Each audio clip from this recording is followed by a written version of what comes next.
नमस्कार, स्वागत है आपका न्यूज 69 में। मैं हूं आपके साथ अंकिता और बढ़ते हैं इस वक्त की बड़ी खबर की ओर। भोपाल के सांसद साध्वी प्रज्ञा ठाकुर ने अजीक अहमद के बेटे एनकाउंटर पर सवाल खड़े करने वालों पर जमकर हमला बोला। प्रज्ञा ठाकुर ने कहा कि जो गुंडागर्दी करते हैं, अपराध करते हैं, उनका उत्तर प्रदेश की पहले की सरकारें भले ही संरक्षण दे रही हों, लेकिन योगी जी के नेतृत्व में अपराध करने वालों का यही हश्र होगा।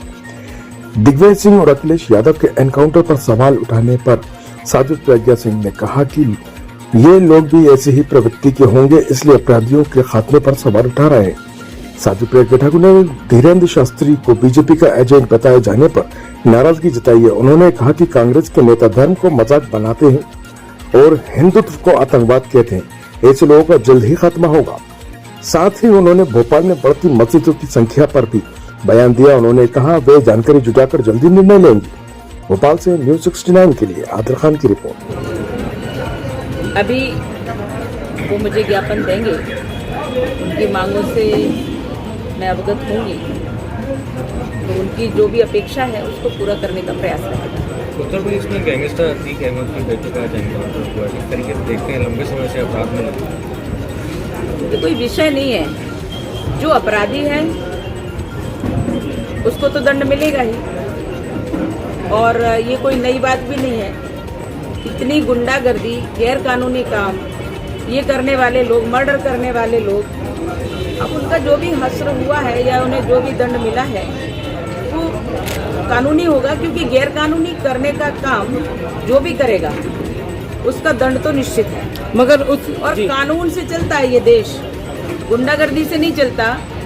यूपी में अभी तक जो भी सरकारें रहीं, माननीय योगी जी के पहले जो पूर्व में सरकारें रहीं, उन्होंने लोगों को भ्रमित किया है, उन्होंने लोगों को बरगलाया है, उन्होंने लोगों से स्वार्थ पूर्ति की है, ना कि उनका विकास किया है, ना कि उनका उत्थान किया है। सिर्फ उन्होंने उनका उपयोग किया है क्योंकि वो उन लोगों के लिए काम करते थे, तो उनके लिए कानून से बढ़कर वो लोग थे। जो सरकारें रही पिछले, तो उसमें कानून से बढ़कर उस सरकारें अपने को मानती रही और दुरुपयोग जनता का करती रही। इसलिए तमाम गुंडे खड़े हो गए, और मैं लगातार देखती हूँ कि यूपी का विकास जिस तरह से अवरुद्ध था, लोग पढ़े लिखे, होशियार, सब कुछ होते थे, लेकिन वो प्रगति नहीं कर पाते थे क्योंकि गुंडे मवाली लोग उन पर गुंडागर्दी दिखाते थे।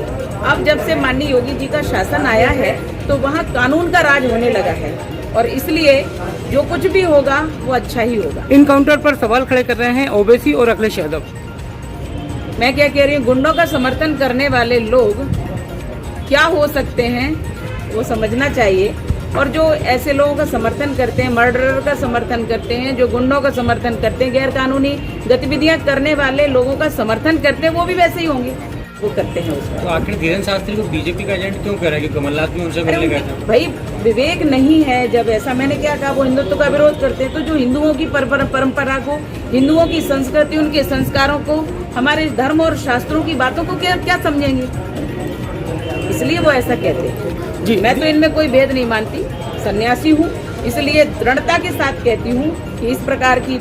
तीसरे नंबर पर है, यहाँ पर सबसे ज्यादा मस्जिद मस्जिदें ज्यादा बनी है एशिया में, पता नहीं 3 और आज मैंने न्यूज पढ़ी जी। तो मैंने अपने बयान में पिछली बार भी एक प्रेस वार्ता में ही कहा था कि लीगल बहुत ठीक है, इल्लीगल बहुत कुछ है। तो जो इल्लीगल है वो दर्शाया गया है, अगर खोजबीन की जाए तो सभी इल्लीगल है, और जो लीगल है उसको तो देखना चाहिए। तो इल्लीगल पर कार्रवाई के लेकर आप कुछ पत्र लिखेंगे, कुछ मांग करेंगे, कुछ डेटा दिया? मैं अपने तरीके से, मैं सांसद हूँ, अपने क्षेत्र में भ्रमण करके मैं देखूंगी कि क्या है, उसके बाद मैं कोई निर्णय लूँगी। मैं ऐसे किसी एक बात किसी ने कही और उस पर मैं तुरंत रिएक्ट करूं या उस पर तुरंत कह दूं, ऐसा नहीं। कुछ और भी पक्ष देखने पड़ते हैं। इस खबर पर आपकी क्या राय, हमें कमेंट सेक्शन में जरूर बताएं। तब तक के लिए धन्यवाद।